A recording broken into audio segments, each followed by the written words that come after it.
Greetings Mavericks and new viewers.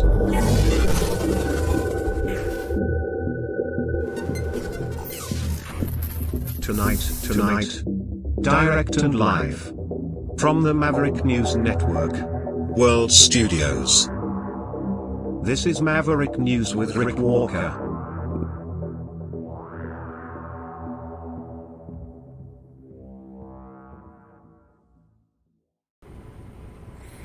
Good evening, everybody. I'm Rick Walker. Welcome back to the Maverick News Channel.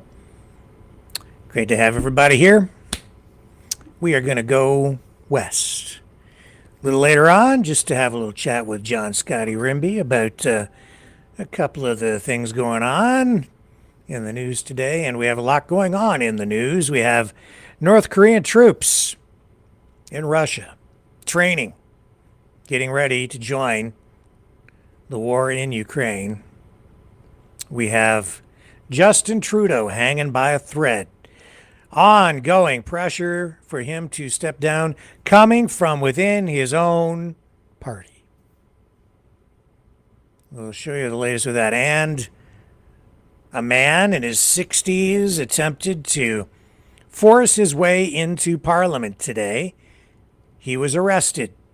We have the video. And I will share the details when we come back.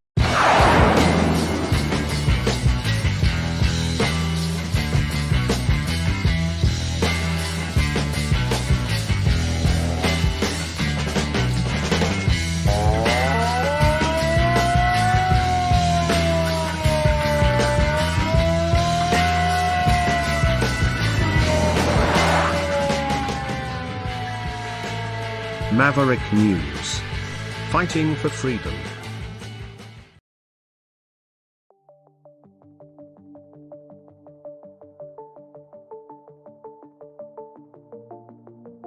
Greetings brave Mavericks. Our quest for truth continues. We go beyond fake news.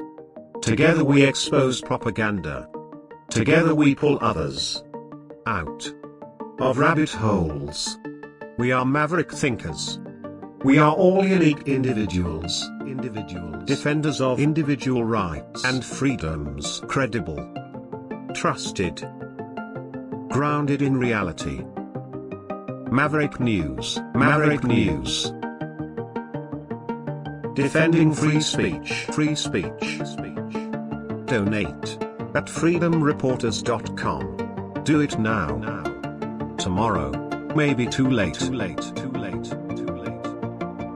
Maverick News. The world is watching.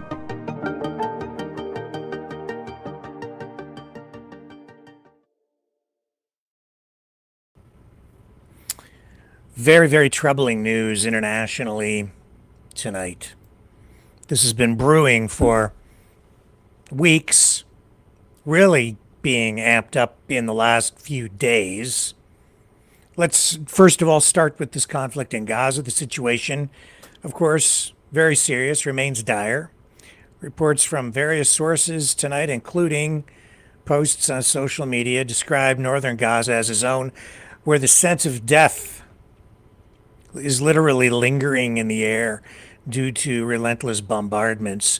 And this comes as Israeli Defense Forces announced the death of Colonel Ehsan Daksa, the highest-ranking officer lost in the fighting, signaling the intensity of the ground engagement. The conflict, now in its 382nd day, sees continuous artillery shelling and the use of drones to guide civilian evacuations towards southern Gaza, amidst calls for a ceasefire that seem increasingly urgent given the humanitarian crisis unfolding. Shifting focus now to Ukraine, where despite global attention often being pulled towards the Middle East, the war continues with significant developments. Ukraine, under President Volodymyr Zelensky, has managed a surprising military incursion into Russian territory, of course, an event praised by Western intelligence for its audacity and potential to shift the war's narrative, which it has done. No question about that. And it has put pressure on Putin in ways that no one was expecting. So this operation, which captured considerable Russian land, has not only brought the war closer to Russian civilians, but has also highlighted Ukraine's resilience and strategic capabilities. Nearly 3 years into a conflict that the pundits, in particular the pro-Russian experts, had been predicting would be over within weeks. They said that Kyiv would fall within weeks, and it did not. I should also note that even though I listened to Donald Trump the other night at his rally, describing Ukraine as a country that is pretty much in complete ruins, and painting a picture of complete and utter despair, where it seemed like Ukraine had no hope. He literally did paint that kind of picture, and yet I received photos from around Kyiv over the past few days that show a completely different picture altogether. And when I'm listening to a variety of different experts, it seems like the scenario is not what I was hearing from the podium. I don't know where Donald is getting his information from, but he might want to broaden his circles just a little bit and get a broader perspective on what's going on over there in Ukraine, because it just didn't mesh. What he was saying does not mesh with the information and the extensive photographs that I received over the past few days. So Zelensky has openly acknowledged the distraction caused by the Israeli-Gaza conflict, admitting that it diverts global attention from Ukraine's struggles, but he remains steadfast, denying any stalemate in the war. But that is kind of what it is at this point, pointing to past Ukrainian victories as evidence of their ongoing fight against Russian aggression. Stalemate, that's probably a good way to characterize this. But make no mistake, Ukraine is not done. Politics is playing a major role in what is happening with the Ukraine-Russia war.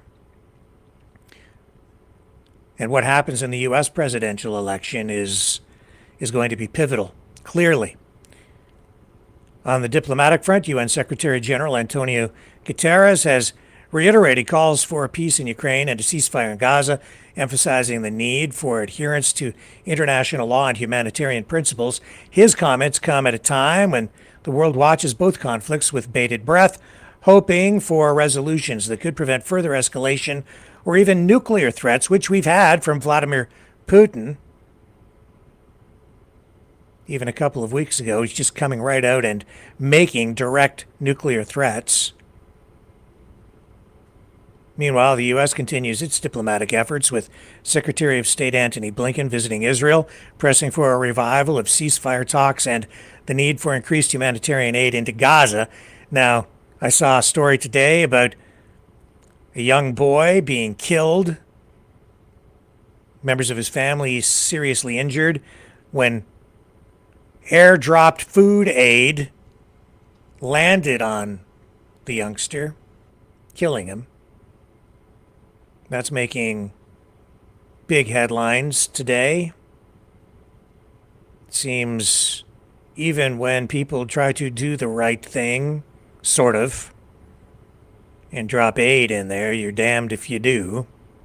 Certainly damned if you don't. So back in Ukraine, despite the shifts in global attention, the war's impact is profoundly felt. Russian attempts to advance in eastern Ukraine are met with fierce Ukrainian resistance, illustrating a conflict that shows no signs of an easy resolution. And while all this is going on, we have the BRICS nations, leaders of the BRICS nations, meeting, an international summit for these BRICS nations, which represent, I believe, about more than a third of the world's gross domestic product. Basically, that's productive output. It is clearly a form of economic warfare. It is their attempt to put an end to the dominance of the US dollar as the world's reserve currency and the dominance of the United States and the West as the dominant economic force on the globe. We're watching that very carefully as well, and we will have more to say about that in the days ahead. Now, all of this activity in Ukraine, if the pundits are right and the predictions are right,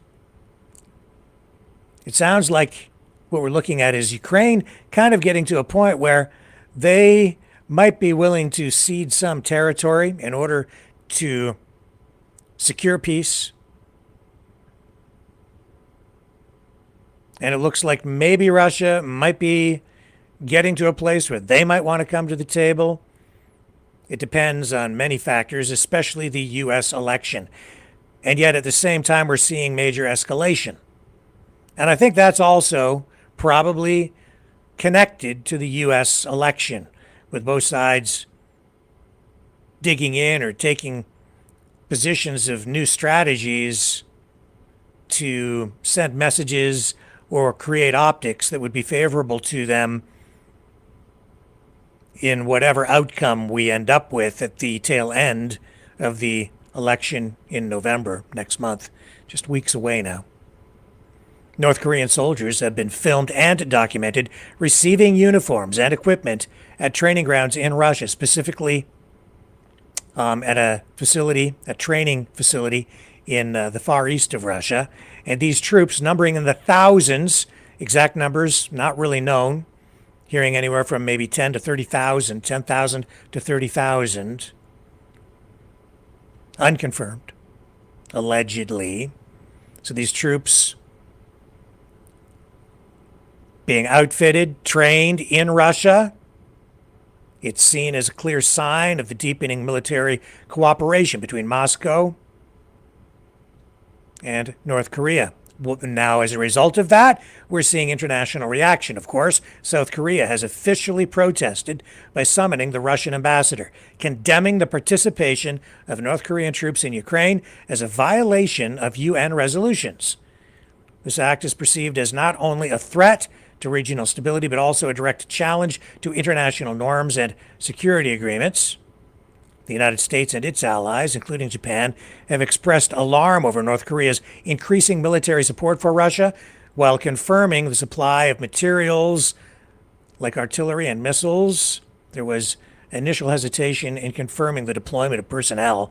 However, the confirmed presence of North Korean soldiers has heightened concerns about the complexity of the conflict and potential nuclear threats. We're hearing some rumblings from the government in South Korea that they might be in a position or might be ready to send troops in to fight against the North Korean troops to balance things out.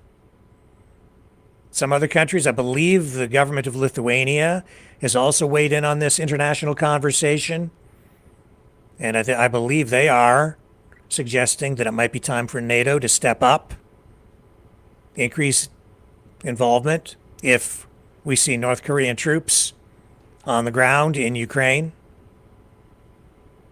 Very, very alarming. The involvement of North Korean troops has prompted a stronger call for international action.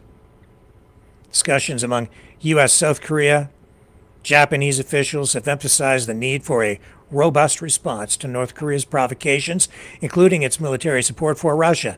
This has led to condemnations of North Korea's actions, focusing on its nuclear and missile programs and its collaboration with Russia, which further destabilizes regional and global security. And make no mistake, this escalation is on the North Korean-Russian side. Ukraine still facing severe restrictions on what it is allowed to do with the weapons NATO, the West, the U.S. is providing. Able to strike inside Russia to a degree, but not using, those U.S. long-range missiles so they can take out the archer, not just the arrows that are being fired at Ukraine. I saw statistics and air raid charts out of there over the last few days, which show that over the past week or so, well over 800 missiles have been fired. Well, glide bombs really is what they are. Over 800 of them fired into Ukraine. And there has been just like a massive waves of drone attacks as well. And yet through it all, Ukraine has been resilient, still standing against all of that.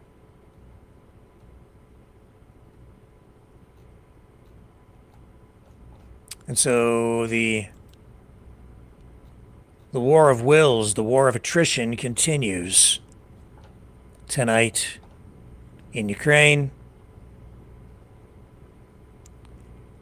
And the devastation in Gaza and Israel continues as well. And we are also seeing tonight that Israel is indicating, reports are out of there, that they are ready at this point to retaliate against Iran. An attack by Israel on Iran, we're told, is imminent. Could happen at any time within the next hours or days. So we're watching very, very closely, and when we get to that point, we'll do our best to bring you the latest right here on Maverick News. The sharing of biased and false news has become all too common on social media. More alarmingly, some media outlets simply aren't true without checking facts first. Unfortunately, some members of the media use their platforms to push their own personal bias and agenda to control exactly what people think, and this is extremely dangerous to our democracy. In an ocean of lies a century deep, the truth awaits. Choose not the red pill. Choose not the blue pill. For both are an illusion. Discover the power of M. The power of individuality. We are Mavericks. We are the way to the light. Fear not the storm. Join our quest for truth. Truth will set you free. Maverick News. The world is watching.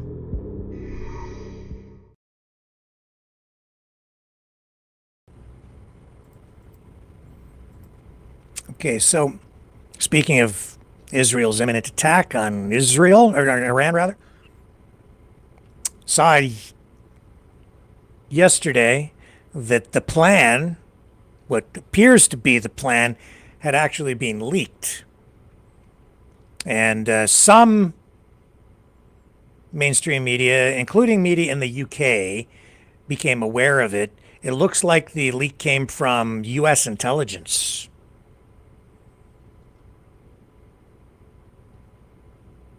Tonight, Donald Trump, not happy about that. We have a clip of him right here commenting on it. Let's listen to what Donald Trump has to say about the leak of this information. A bad thing happened today. You probably heard. Now, the press isn't covering it very much, which is just incredible. Possibly our Defense Department or somebody. Anyway, it was leaked.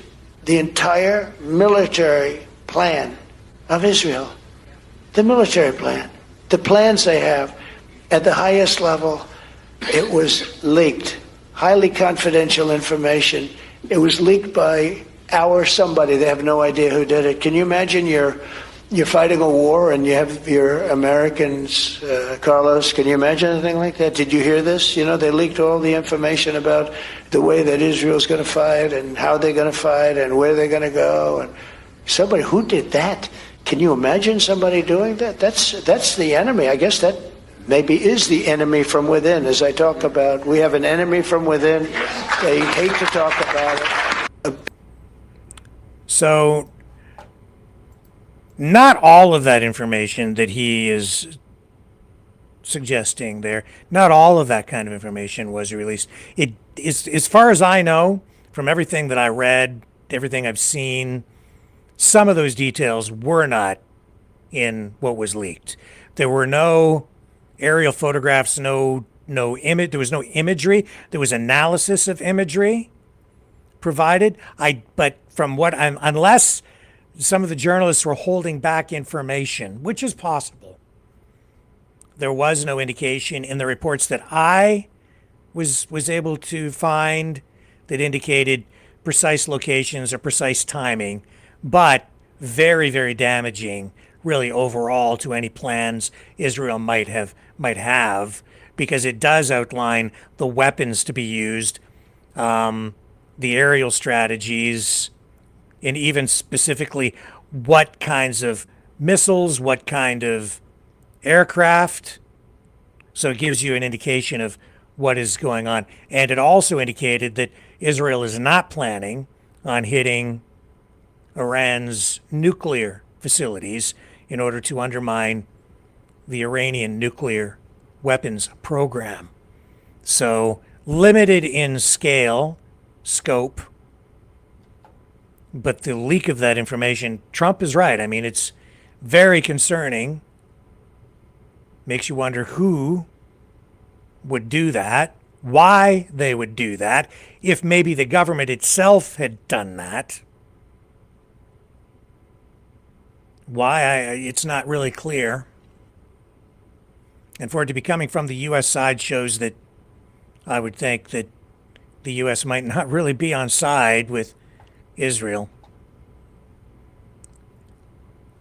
Maybe more so on the other side. I don't know. It's very strange times. And politically, because the United States is so dysfunctional, politically so polarized, even within, which is why Trump keeps characterizing his opponents as the enemy within, which is kind of a little bit disturbing, that kind of language in itself. Don't like to hear that kind of talk. But that's how extreme things have become down in the U.S. Political opponents being thrown in the slammer. It's trying to suppress dissent. Really happening on both sides. It's not healthy. It's not healthy for democracy. It's actually toxic. It's not healthy for the country. It's not healthy for the people. It's not good for the future, and it doesn't bode well. Very, very worried about what's likely to come. Very worried indeed. I need to take a little break. I need to cue up a clip. We'll come right back on the other side. He's a fighter. He's a survivor. President Trump, defiant, strong. He is determined to make America great again. Pay tribute to the 45th President of the United States with this collectible t-shirt from the Maverick News Memorable Moments collection. Even a would-be assassin's bullet could not stop him. Instead, he emerged with his fist in the air ready to fight. For freedom. Get your Trump Fighting for Freedom t-shirt with any donation of $30 or more to Maverick News. There are 2 iconic artistic designs to choose from. But there is only one way to get these. Donate at freedomreporters.com. Support free speech. Free media. Support Maverick News.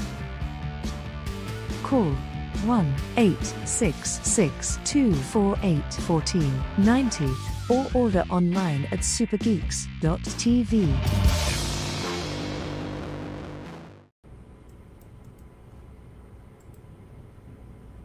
Okay, I am back. In other international news, Tommy Robinson making headlines. The controversial figure known for his concerns about mass immigration described by some as anti-Islam activism, has announced plans for a significant protest outside Downing Street on October 26th. This event is more than just a demonstration. It's also about Robinson's way of returning to the UK to face contempt of court charges. He left the country amidst these legal proceedings, which were set to resume just days after his planned protest. The backdrop to this story includes Robinson's recent activities abroad, where he was spotted in a luxury resort in Cyprus, actively engaging with his followers on social media. His posts from these locations, including interviews with high-profile figures like Alex Jones, have stirred reactions, with some accusing him of stoking unrest from afar. This unrest was particularly noted during the aftermath of the Southport stabbings, an incident that Robinson commented on, leading to accusations of inciting racial tensions. So he did an interview just recently now with Mario Knopfel, which has sparked considerable interest. I did watch it. Robinson discussed his views on free speech, his legal battles, and the broader political climate in the UK, and his decision to return to the UK to face the music in court, giving himself up. The interview, like many of his interactions, has been a focal point for debates over freedom of speech versus hate speech, with platforms like YouTube facing criticism for how they handle content involving Robinson. We do have Tommy Robinson queued up here. Let's bring it up, shall we? This just hours ago.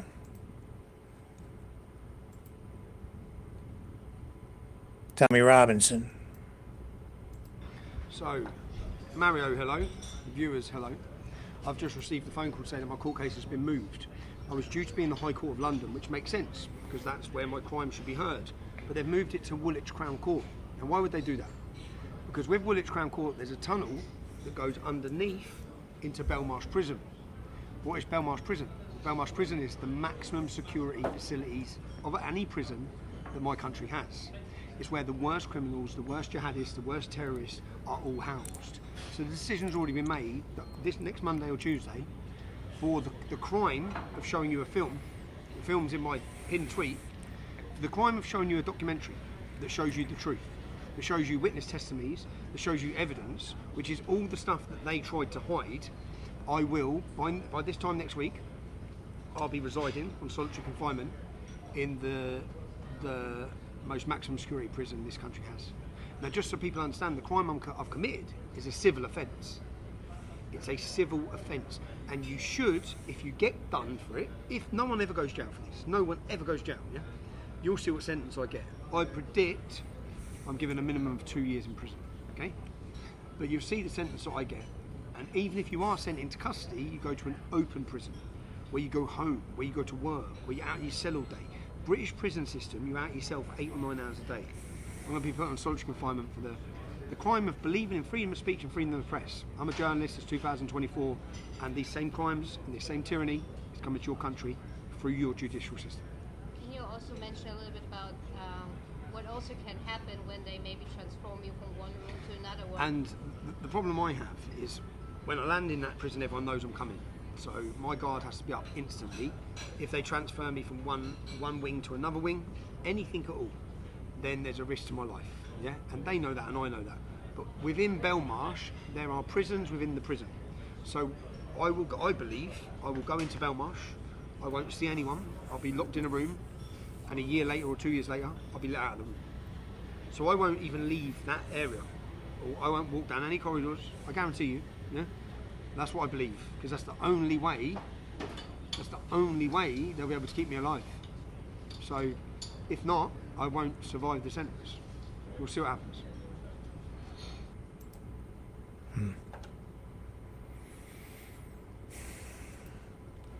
I always say, politics is a blood sport. Never more so than now. Robinson produced a video I guess it's been banned, this documentary in Britain called Silenced. I'm not going to play any of it here because I suspect if I do, YouTube won't like it, so we'll just stay away from it. But it's out there for anybody who wants to watch it. I believe it is available on X. I have not seen it. Robinson describing himself as a journalist. I don't know. I get very uncomfortable when people start throwing the phrase journalism around the way that it is being thrown around these days. Sometimes by people who I would say are clearly political activists. And I suppose there is activism journalism. There's different types of journalism. We'll talk about that more another night. I just get very concerned about it because when you're talking about journalism and people using journalism as a shield against government suppression, censorship, and other forms of coercive acts by the state or the judicial system, I just get worried, and especially during times of war, because journalists, they go through war zones. It says press on their vests or their jackets. That's so that they are clearly identified as sort of neutral parties in a conflict where they're not combatants, not really just civilians either. They're press. They're there to observe. That's the point of having press written on you, so you don't get shot. You're supposed to be a neutral party. You're not supposed to be there cheerleading or fighting for one side or the other. But of course, everybody brings their own worldview to things, and journalists obviously then overlay that worldview into their work, and it becomes apparent in what they publish or broadcast. So your bias becomes clear. But when does bias become activism or support for a government or a military? When does that line get crossed where you stop being a journalist and you start being a participant or even a combatant in the information war, which is a form of warfare these days, for sure? These are very difficult questions, and that's why we're seeing journalists so easily targeted, thrown into jails by various countries, including the United States and Russia and all different countries. It blurs that line, blurs the definition of a journalist to the point where I don't know if it even means anything anymore. And for those who are practicing what I would say it would be old school traditional journalism, especially in a theater of war, it has stripped them of much of the protection that they would have in a war zone, where when they're wearing that press badge on their vest or their jacket, governments, military, soldiers, they look at that and they go, that's not a journalist. That guy hates our side. He's working against us. He's a combatant. Or, so go grab that guy. We'll throw that guy in jail. We'll throw her in jail. We'll imprison them. We'll take them as a prisoner of war. A political prisoner, even, right? Political dissident, political operative, an intelligence asset. I don't know. These are questions that have been around forever. Maybe it's because I grew up during a time of relative peace or perceived peace. I was spoiled, like all of us, here in the West, living under the umbrella of an extremely powerful military and insulated by oceans, making us largely untouchable when it came to international conflict, when it came to wars. No such thing here on the home front. Not here. It's always been over there. That's why it's so easy, I think, for people to just take sides, get emotional, and then go watch Netflix over here, because it's like watching a movie. It's largely not real. Real on an emotional front, but no more real than watching Saving Private Ryan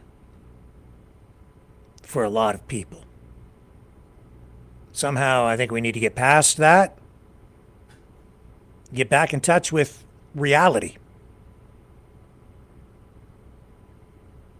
And that's increasingly difficult because of the intense propaganda that we're all facing. Clouds the mind, skews our judgment,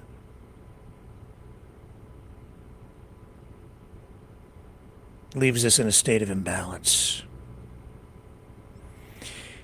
I wonder what Ronald Reagan would have done. You know, someone very profoundly once said many years ago that if fascism ever comes to America, it'll come in the name of liberalism.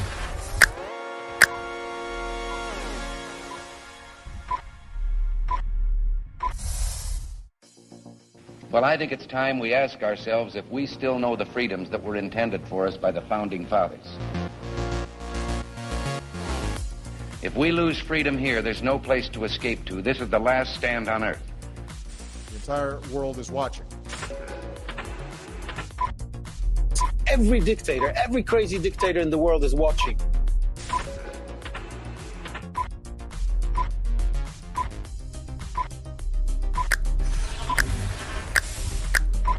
The world is watching. On TV, the entire world is watching. On social media. But the entire world is watching, and yes, they are seeing what we have apparently bravely been willing to say that others are thinking. Stand for freedom. Literally stand for freedom. Let's get this done. The entire world is watching. We're at war with the most dangerous enemy that has ever faced mankind in his long climb from the swamp to the stars. Maverick News. Maverick News. Maverick News. Let me have more control of my own destiny. The world is watching.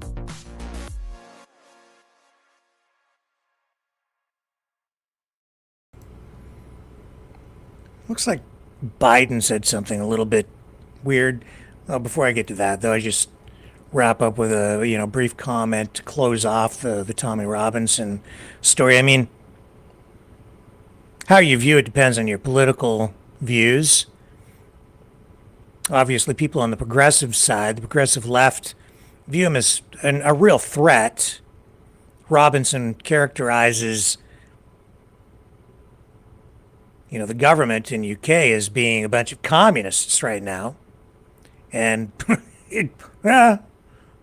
very authoritarian, certainly trying to stifle his speech, his free speech. His return to the UK is not just about facing his legal challenges, but also about rallying his supporters. And international reaction to what's going on with him and his actions and his legal situation, well, you're getting mixed reactions. Critics argue his activities contribute to societal division, while supporters see him as a martyr for free speech. Some people see him as a white supremacist. Other people see him as a freedom fighter. The UK government and law enforcement are preparing for potential unrest because of everything swirling around Tommy Robinson, with the Metropolitan Police stating that they will ensure public safety without granting or denying permission for the demonstration. So, he's going to stir things up, and he says that's why he's going back, is because he says it's really bad for him. If you watch this interview that he did with Mario Knopfel, he says it is really bad for him, really bad for his family, but it's the very best thing, the only thing that he can do for the movement. He wants to martyr himself, and he's going to do it. and everything going on with him. The entire story encapsulates broader themes of freedom of speech, the rule of law, and the political polarization that's evident not just in the United Kingdom, but globally, around the world. Biden's still out there as president, even though he's not in the running at this point for re-election, as we all know. But he was out there making comments on the election. Let me see if I can find it here for you. I had it queued up. There we go. I have to cancel this. This is a little weird, this one here.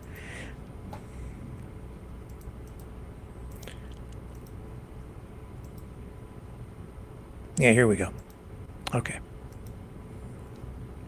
I want to run this clip. I haven't actually heard the whole thing, but it looks like Biden kind of fumbled, stumbled, or maybe intentionally chose words that are fumbly, stumbly about Donald Trump. Let's listen in. It sounds like if I said this 5 years ago, you'd lock me up. We got to lock him up. Politically lock him up. See, he said we've got to lock him up. And politically lock him up, he says afterward. He knows he kind of stepped in it there. At least he was lucid enough to realize that what he had said is just maybe a little too far. But I don't know. There's been so much of that kind of talk. How do you defend? How do you say?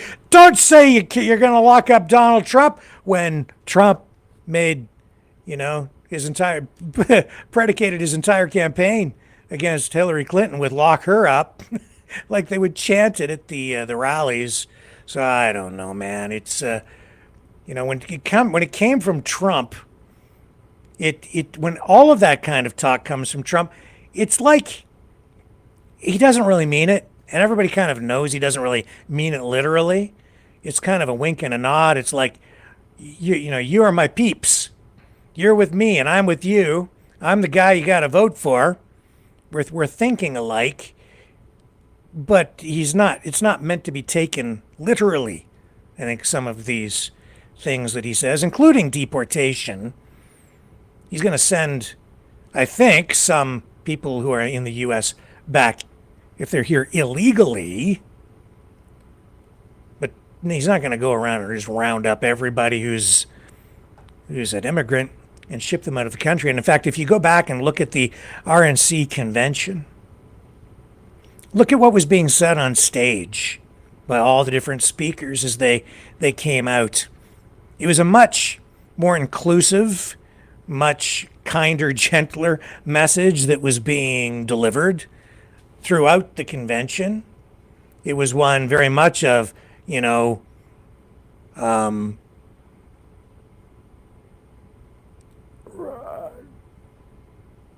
what's the right phrase here, I guess. It was inclusive. I mean, it wasn't exactly progressive in the same way that the Democrats are progressive, but certainly he was reaching out to different demographics, different groups, whether it was the Latinos or the black community or Indians,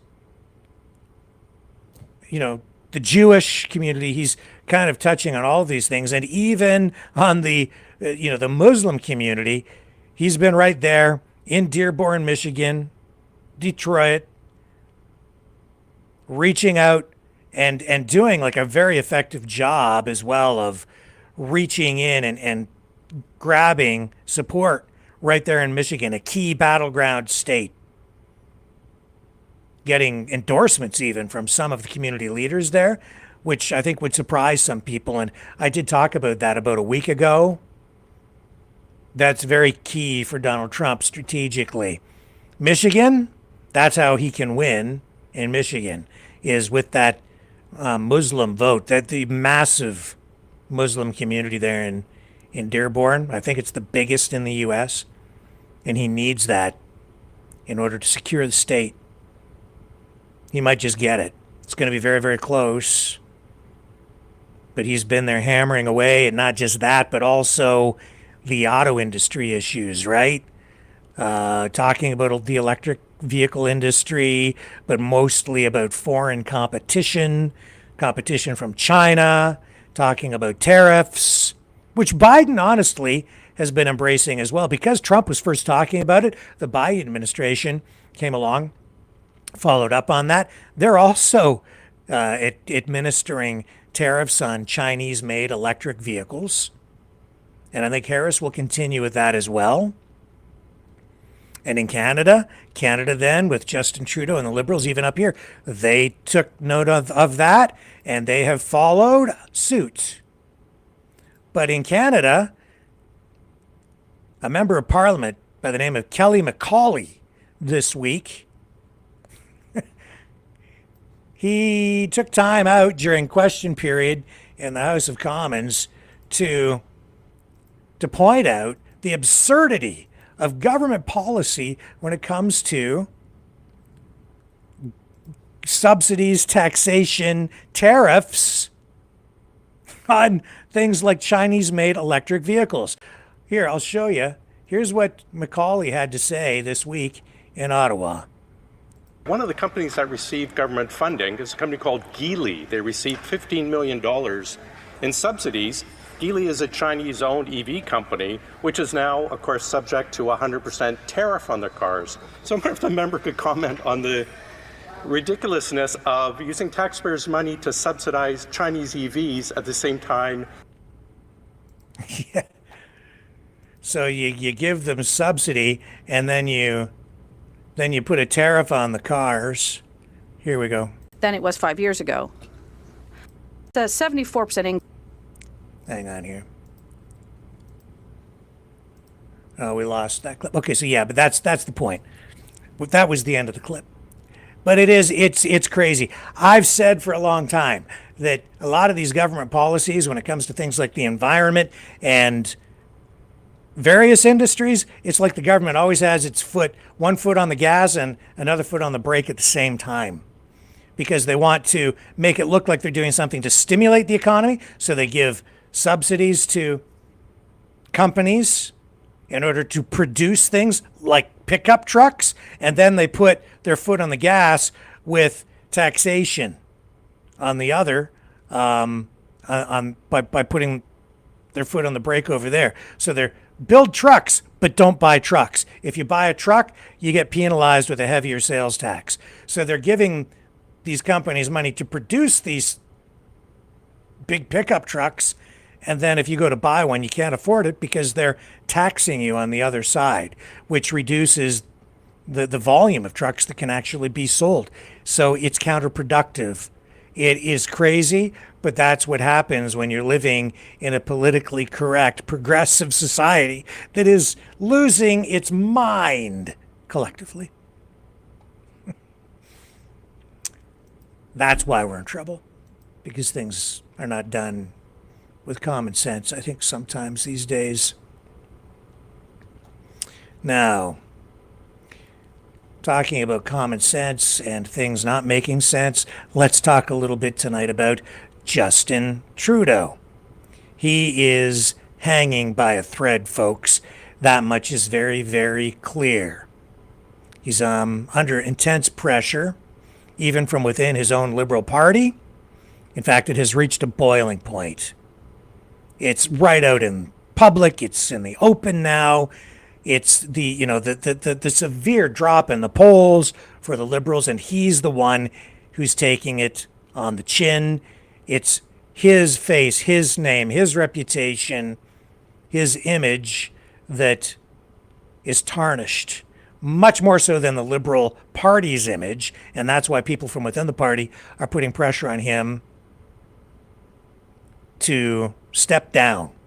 We're even seeing internal party communications tonight, which suggest a growing number of Liberal MPs, including influential figures, are actively pushing for Trudeau to resign.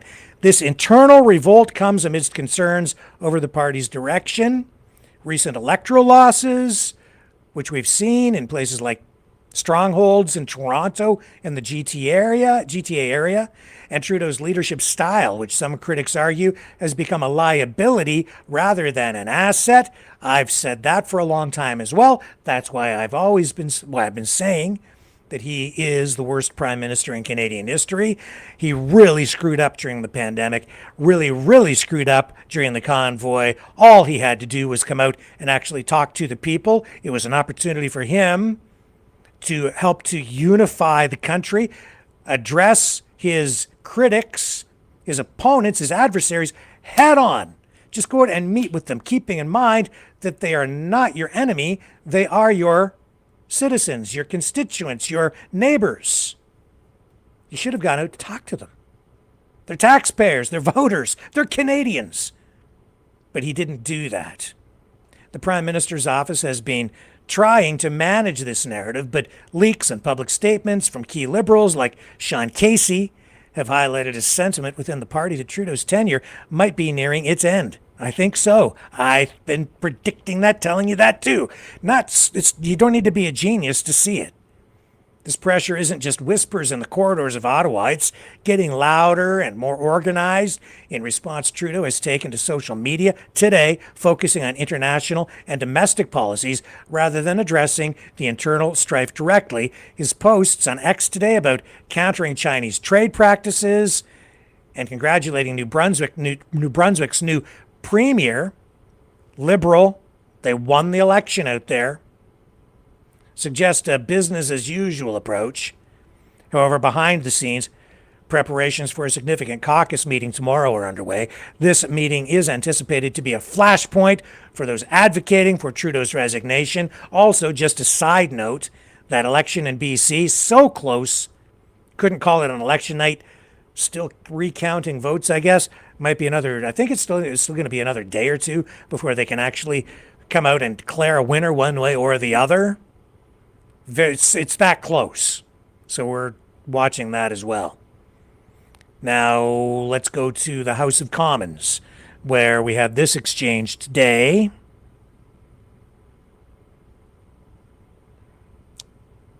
Between Pierre Poilievre, leader of the Conservatives, and Trudeau. But watch what happens with the Speaker. Liberal appointed, Justin Trudeau appointed Speaker. I hadn't really been seeing the bias. I hadn't been paying that much attention to it.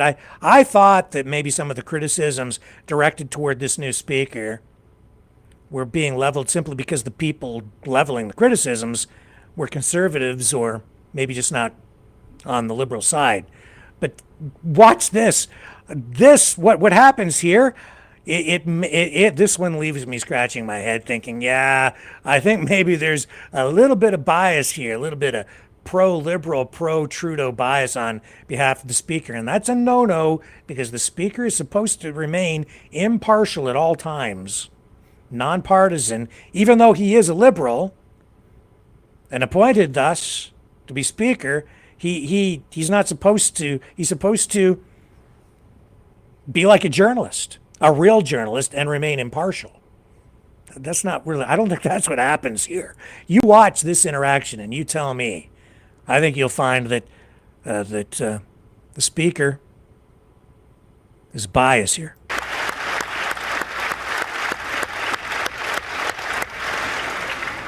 Questions orales, oral questions. The Honourable Leader of the Opposition. Mr. Speaker,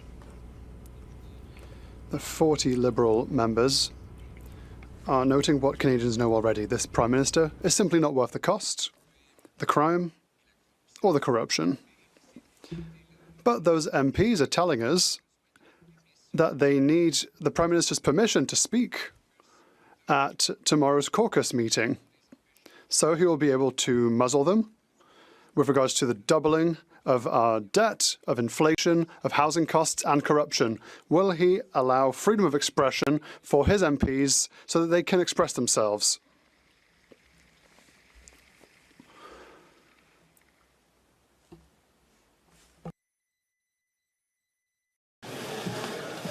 So, The chair could not detect that this question has to do with the administration of government. Prime Minister?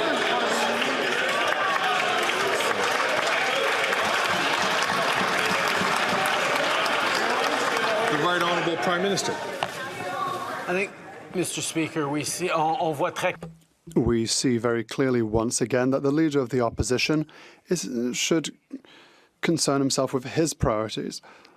He doesn't care about Canadians' priorities. We're delivering for Canadians for dental care, for pharmacare, for $10 a day daycare. The Conservative leader offers only cuts and austerity and political play. What we are going to do on this side of the House is work for Canadians and their well-being. The Honourable Leader of the Opposition. Mr. Speaker, it's the Prime Minister who is distracting himself with political games because his own MPs, about 40 of them, have noted that he is simply not worth the cost, the crime, or the corruption. They have lost their trust in this Prime Minister. It's strange that the Bloc Québécois keeps voting for confidence in the government when the own government's members seem to no longer want to do so. Members should be able to express themselves freely. Will the Prime Minister stop muzzling them so that they can express themselves to say finally that the Prime Minister is not worth the cost or the crime?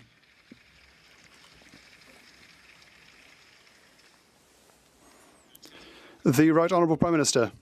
Once again, Mr. Speaker, we see the point up to which the Leader of the Opposition is only working for his own partisan politics. He's not working for the well-being of Canadians. We are here to invest in pharmacare, for example, that will deliver insulin for free to those who need it, that will deliver contraception for women from coast to coast to coast. And the Conservative leader just wants to talk about politics. He wants to talk about the cuts that he will make in programs that Canadians need. We will be here for Canadians. The Honourable Leader of the Opposition. Mr. Speaker, we now learn there are about 40 Liberal MPs that believe that this NDP Liberal Prime Minister is not worth the cost, crime, and corruption. But there's this strange rule in the Liberal caucus that you need to have permission from the Prime Minister to speak at the microphone. So a Liberal MP wanted to get up and say quadrupling the carbon tax is a bad idea or doubling housing costs is making people homeless. They can't do it. Will the Prime Minister lift the gag so his Liberal MPs can say to his face that he's not worth the crime, the cost, and the corruption?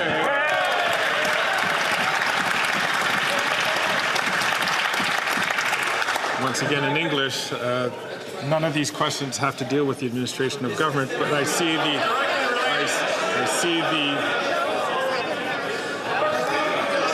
order. Jeez. I see that the Prime Minister is rising to his feet. The Right Honourable Prime Minister. Mr. Speaker, it seems that the Conservative leader is confusing rules that apply within his Conservative caucus to rules that we have in the Liberal Party. But the reality is, Mr. Speaker, we see at which point the Conservative leader is simply focused on playing politics and gaining power. That's why he wants to talk about things that are not having to do with delivering for Canadians. He doesn't want to talk about the fact that close to 1 million Canadians will be receiving dental care because of our Canadian dental program that he says doesn't even exist and that he's voted against every step of the way.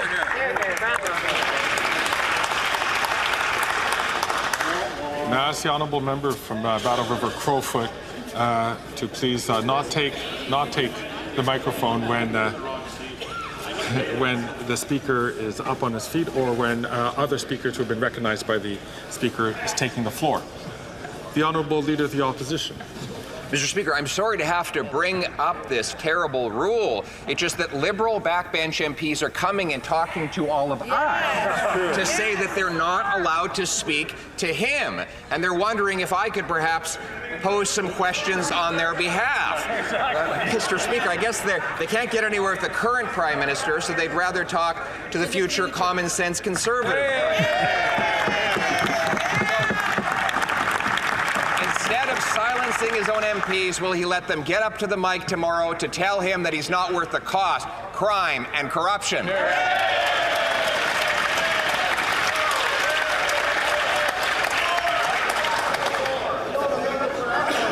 The Honourable Leader of the Opposition.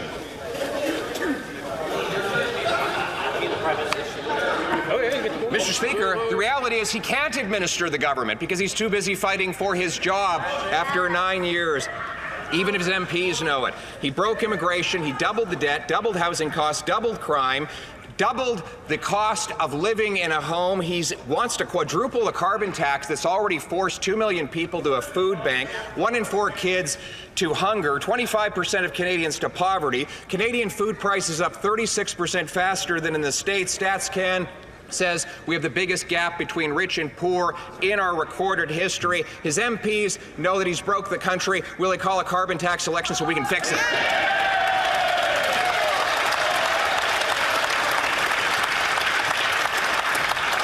The Right Honourable Prime Minister. Mr. Speaker, the Leader of the Opposition, like all of us in this House, know that Canadians are facing challenging times.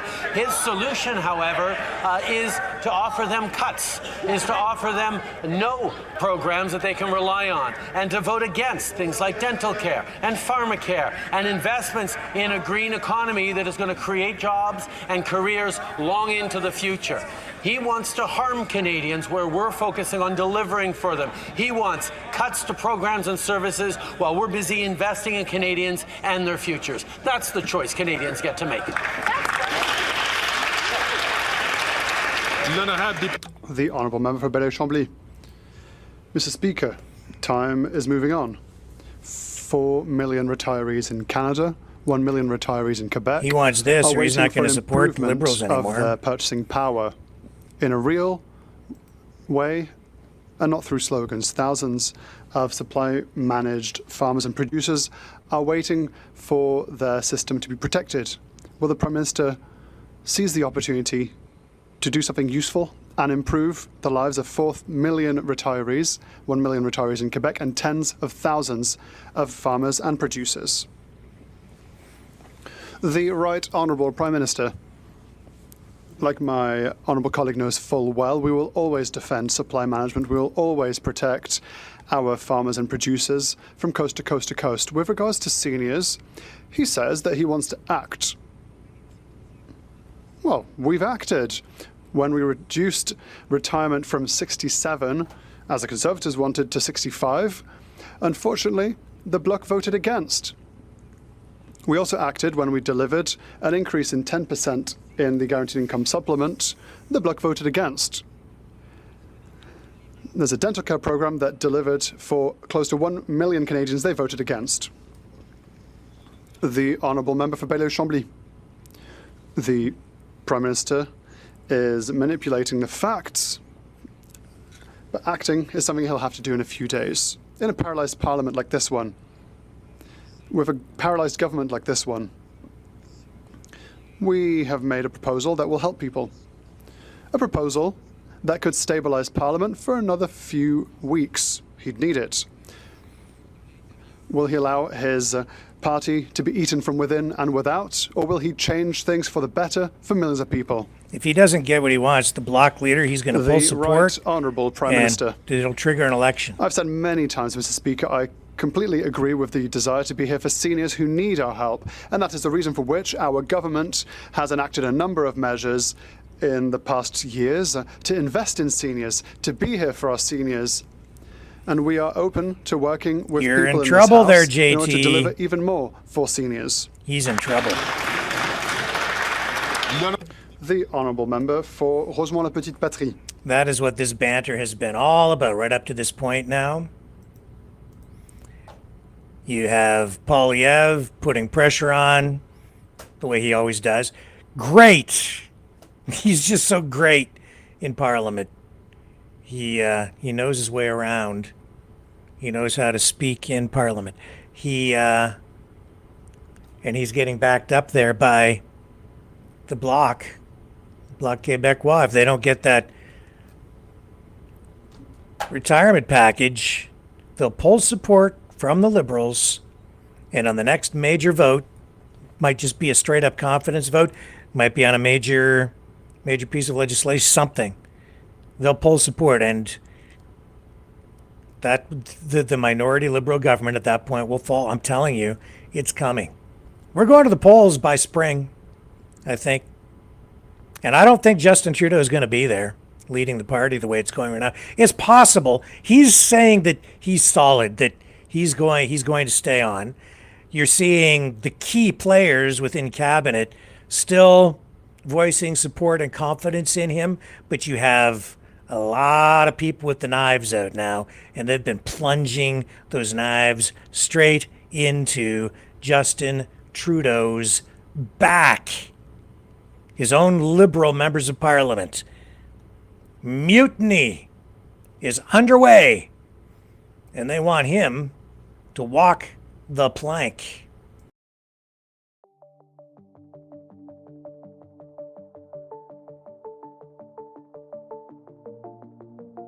Greetings, brave Mavericks. Our quest for truth continues. We go beyond fake news. Together we expose propaganda.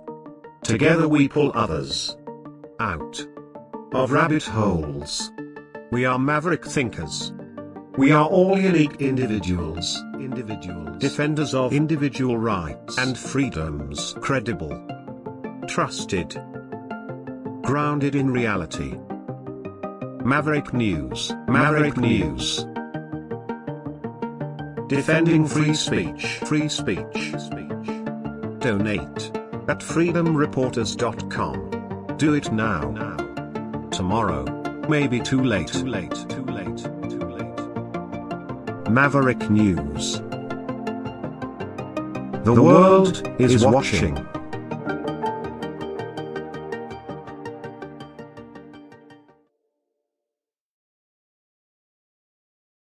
He's a fighter.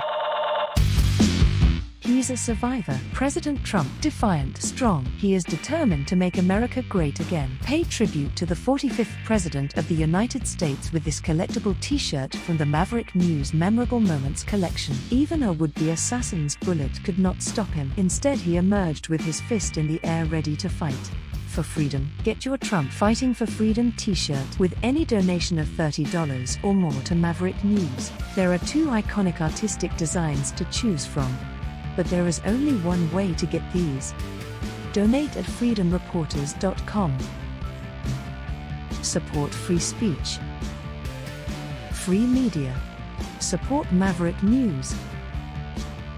Call 1-866-248-1490 or order online at supergeeks.tv.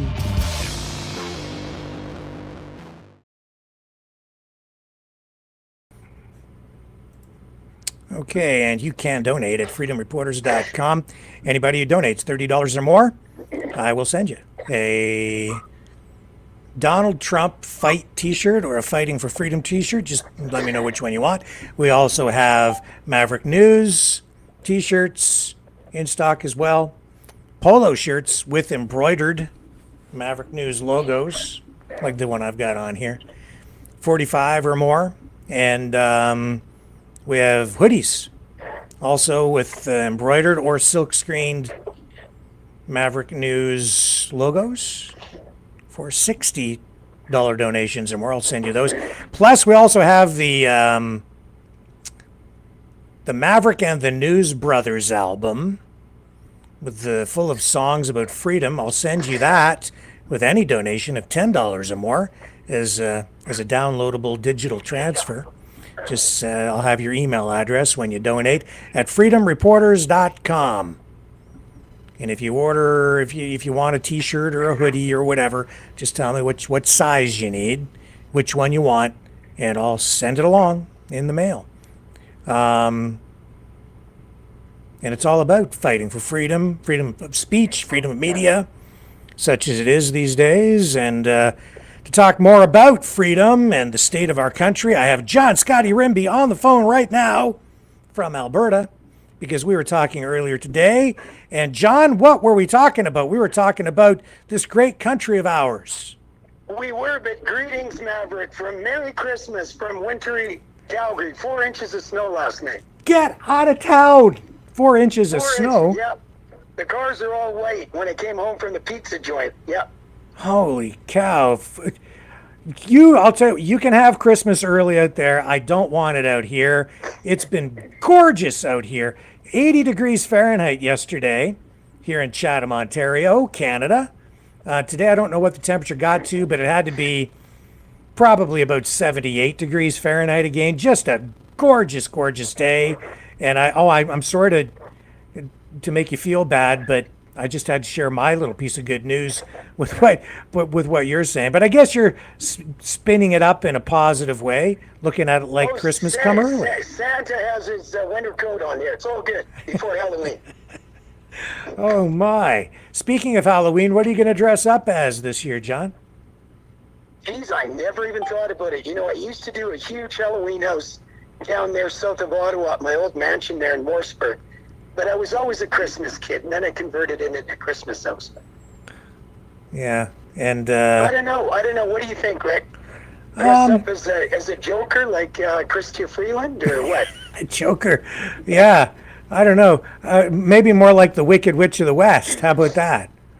And she is a wicked witch from the West. Yes. I feel so bad. Wink, wink, laugh, laugh. I shouldn't be so hard on Chrystia Freeland. You got to remember, she has to put up with Justin like every day. And that in itself, she's got to score some points for that. She does. But let's get back on our subject, Rick. Yeah. We're talking this morning. I just said to you, you were a little bit down, feeling bad, and I said, yeah. Rick, Maverick family, we live in the greatest country in the world called Canada. We really, truly live in one of the best parts of the world. This is such an incredible country, folks. Our vast resources of lumber, water, fisheries, oil, you know, it doesn't get any better than Canada, Rick, I don't think. Yeah, you're right, John. I mean, I was down this morning just looking at the news, the wars, the mania that is out there, how things seem to be upside down all the time. It feels like sometimes no matter what we do, we're just not gaining ground. But yeah, I mean, you cheered me up, so I wanted to bring you on tonight just to share that positive attitude with people, because we have to, you kind of reminded me again this morning that what we had and what we still have is worth fighting for, but in a positive way. And I mean fighting in a positive way, in a democratic way, to get back what we've lost. Well, I mean, Rick, we are a Christian-based country, and I apologize, I'm just getting over a cold. We got one of the most welcoming countries in the world with our incredible democracy, our British parliamentary system. You know, the establishment doesn't always get it right, but eventually, things correct themselves.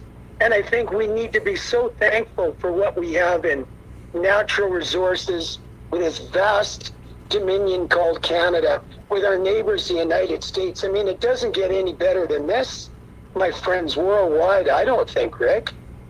Yeah.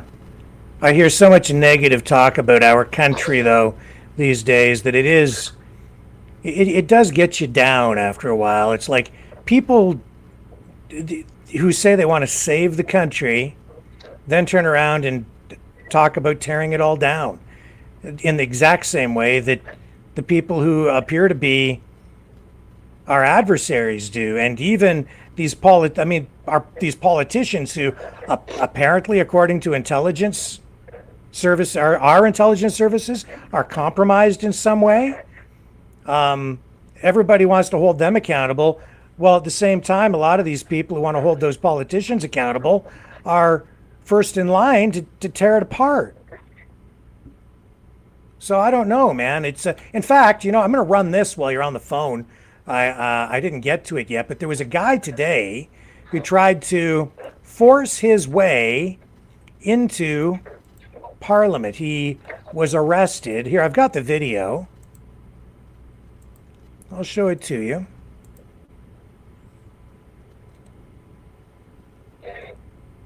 Okay, so I don't know if anybody knows who this guy is. If you do, you can leave a comment in the chat. I've never heard of him before.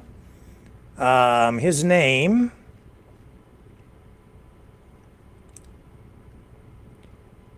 Kidder is his name. What's his first name again? I'm sorry. I had this pretty much memorized. I have to look up his name here. I want to make sure I get it right. Yeah, his name, Brian Kidder. He, I guess he's part of some sort of a group that's being described by some as far right, whatever that means.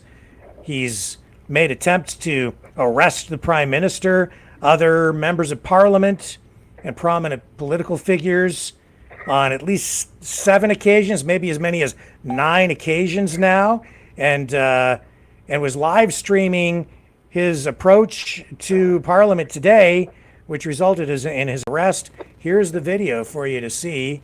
This is the way things end up when you're not thinking things through. Well, folks, here I am again at the House of Evil, about to trying to make my case again. I appreciate if you guys were to look at the videos I posted. It make a big difference, especially for all those injured workers out there. So, anyways, here I go.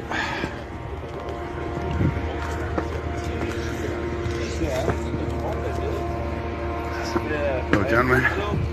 How are you? Good. You have a pass with you, sir? No. No, sorry, sir. Oh, I got a special invite. Pardon me? I said I have a special invite. Sorry, sir. No, I can't talk to you for a second. Because this is only employee zone here. That's okay. Sorry, sir. You can't go in. Why not? It's a public place. You can't go in, sir. Public place. You're not going in. Public place. You're not going in, sir. No, please. You're not going in. It's public place. No, sir, you're not going in. Why not? Sir, you're not going in. Why? No, you can't. This is public property. I'm sorry, you cannot go in. Why can't I go in? What is the? I'm sorry. What is sir, the you reason? cannot go in. Sir, you cannot go in. So I'll ask you to back up, please. Sir, you can't go in. You cannot go in. I'm going Sir, in. you're not going in. cannot Why go not? in. Tell me why I can't go in. Tell me why. Sir, move out the Tell me door. why. Move out the door. Tell me why I can't You go will be in. placed under arrest for trespassing if you do not leave. Excuse me. Go ahead. No. Hey. I'm going Sir, in. you can't go in. Why not? I asked for a reason. It's a public place. Sir, you can't come in. It's a public place. No. Yes, it is. I'm sorry, I didn't mean to bump you. I just Sir. want to go in and have 5 Sir, minutes. you're not going in. Why not? Absolutely not. I want a reason for it. Sir, you can't. You have no Absolutely legal not. grounds to stop me. Absolutely. What's the legal ground? Absolutely. If Explain I'm telling it. you to leave and You can't tell me nothing. I'm if going I'm telling in. you you're not going Please in, you're not excuse going me. in. You're not going in. You're not going in. Sir, Hey, you can't. you'll be put under arrest. Sir. Sir, hey. Hey, You'll be put under arrest. Hey. Sir, you're the one that was Push. pushing. I want to go No, through. you're not going in. Excuse Hey, me. you're not going in. Why not? I'm telling you right now, you're not going in. And that's the way that went down.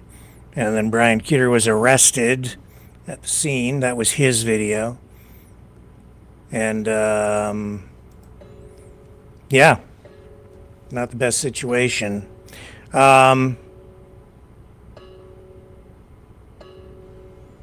We lost John's call, but he's calling back. There we go. Hello, sir. Sorry about that. We dropped the call. It's all good. It's all good.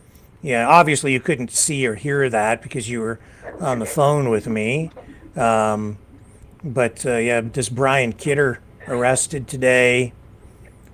And what can I tell you about this? Well, we know that according to reports and the live streams from the scene, he approached the entrance, as you saw. He had the intention of confronting, maybe even detaining members of parliament, which echoes his past behavior. This time, though, he was immediately arrested. They know who he is because he's been there so many times before. And on each occasion prior, I guess he was sort of detained and then they just let him go. So I'm not sure exactly what charges he might end up facing, if any, as a result of this. But he's becoming kind of a regular. And I hear this kind of talk from quite a number of people, but as you can see, it doesn't usually end very well. So this didn't escalate to anything that I could see that was violent really in any way other than, the amount of force needed to effect arrest. But don't do that, right? You shouldn't do that. That's not smart. It doesn't get you anywhere. So bad idea. And Rick, it's not that long ago, maybe 10, 12 years ago, you used to just about be able to drive your car up to the front doors of Parliament. I remember being there with my mom in Ontario, and you would see the Prime Minister, different ministers come out the front door, and get into their vehicles. I guess those days are long gone, Rick? It's sad, John. I wish this kind of stuff wasn't going on.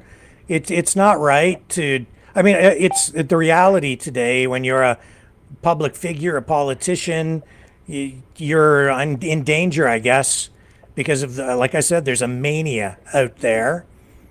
And while we might not agree with what these politicians are doing, and maybe some of them should face some sort of legal repercussions for some of the things that they've done, but there's a process for that, and that's not the way it's handled. That's not the way it's done. That's just going to get you into trouble if you do anything like that. So don't do that. Bad idea. But, I think, Rick, we got to give out a big thumbs up and a high salute to the RCMP that patrol and run the security around Parliament. I think they do an incredible job, those men and women, those RCMP officers that control the security around Parliament Hill. A big thumbs up to those people. Yeah, in fact, actually, that's sort of an amalgamated police service. It's called the Parliamentary Police Service, and that was set up a few years ago because of exactly this kind of stuff going on. It wasn't there before, but they have this special amalgamated police service that is specifically empowered to secure Parliament now. And that's what came into play right there. So, again, it's unfortunate that we now face this. I guess it's just more of a restriction on how people can move, where people can move, in order to keep everybody safe, the politicians and the public, right, and police too. So we have to do what we have to do. I think, Rick, we got to give our veterans and our seniors a big shout out that have built this country into the incredible democracy that it is. The blood, sweat, and tears that generations before us have sacrificed to build this country, to build our establishment and our Parliament and the infrastructure across this vast, wide, beautiful, beautiful country. We owe them a debt of gratitude, and we need to lift Canada up, not tear her down. Lift her up with hope, and in God we trust. Yeah, and the United States too. Everybody wants to beat the United States up. I've referred to a thing called the penalty of leadership. I'm going to get into that in more detail another night. It's actually an old automotive advertisement from dealing with Cadillac, and it's really well written, and it just focuses on, when you're number one, everybody wants to take you down. Take a hunk out of you. Yep, that's right. When you're the heavyweight champ, everybody wants their title shot. And that's what we see going on right now in various ways with these BRICS nations, this BRICS summit that's going on right now. That's an assault on Western society. That's an assault, I would say, even on freedom. Because, John, what I see happening right now is, essentially, it's like the BRICS nations. It's ironic because they call it the BRICS. And I remember when the wall fell in East and West Germany at the end of the Cold War, and it feels like the wall is being rebuilt now. And the BRICS, isn't it ironic that this axis of resistance is building something with bricks? Feels like a wall. And I think in the end, we might end up with exactly that kind of scenario again in Ukraine, where we have sort of an East and West Ukraine in the same way we ended up with an East and West Germany. I don't like it. Well, I think, Rick, we can't forget great men of the world like Sir Winston Churchill, President Roosevelt, and some of our great Canadian prime ministers that have kept the West free with democracy. Because if it wasn't for Churchill and Roosevelt, we might be flying under a sort of a different flag, if you know what I mean. Yeah, one of them there swastika type flags. Yeah, kind of down that road. Absolutely. Yeah, and we are not that. That is for sure. We are not a Nazi nation. Never have been, and I hope we never will be. Just think, Rick, we've got so much to be thankful for in Canada and the great United States of America, one of our most biggest trading partners and allies, our brothers and sisters down there, that we need to be thankful every day. Be thankful for born into North America, into two incredible countries, the greatest around the world. Yeah, we've got problems, no question about it. Huge polarization politically, but man, I'm not giving up on it yet. And that's because of you this morning. Just spreading a little sunshine from your snowy Alberta perch out there. But you brought a disposition of Christmas cheer in the middle of October, so thank you for that. Well, thank you very much, Rick, and it's always an honor and a pleasure to be on your platform of freedom, truth, and liberty and justice. One last thing, John, before I sign off with you. You're always making references to cars, and I just mentioned the penalty of leadership, an old Cadillac advertisement that really was more than just an advertisement. It was a social statement and a statement on the way the world works as much as anything else.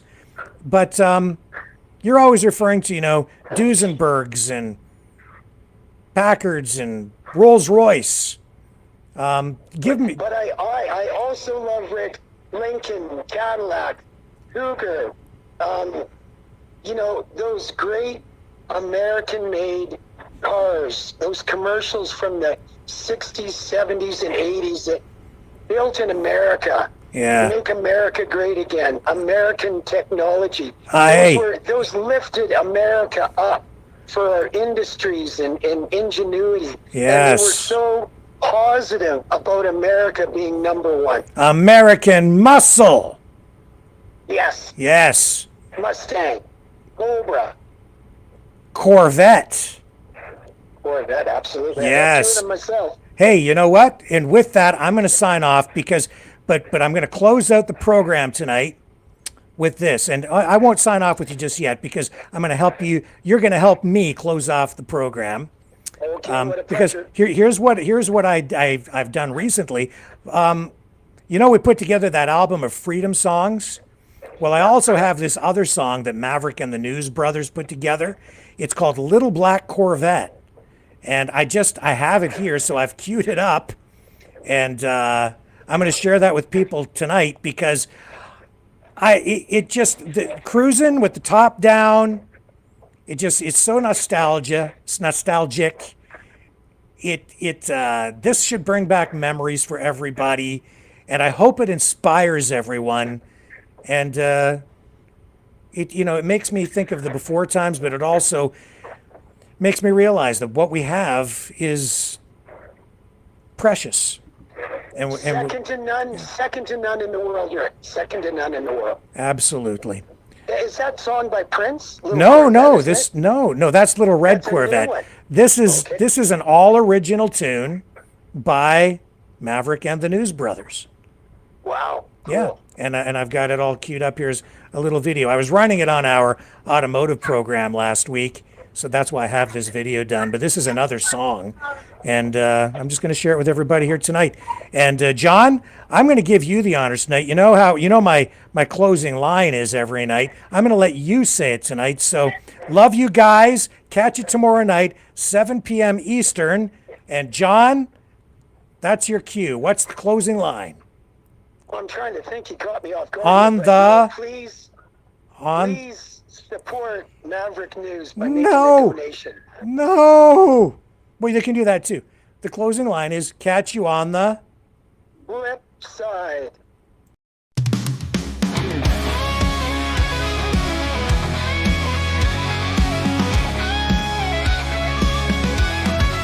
Well, she's sitting in the driveway all dressed in black. Got that slick paint, she got the knack. Chrome glimmers in the moonlight, like a star on the rise. When I slide behind the wheel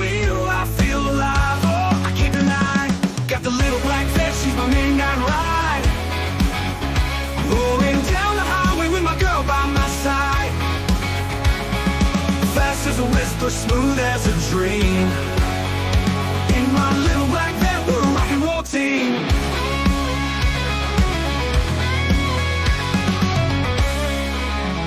Leather seats and a rumble that shakes the ground. With the top down low, we're lost in the sound. That engine growls like a lion's roar. Every mile we take, I just want more. Got the little black van, she's my midnight ride. Rolling down the highway with my girl by my side. Fast as a whisper, smooth as a dream. In my little black van, we're a rock and roll team.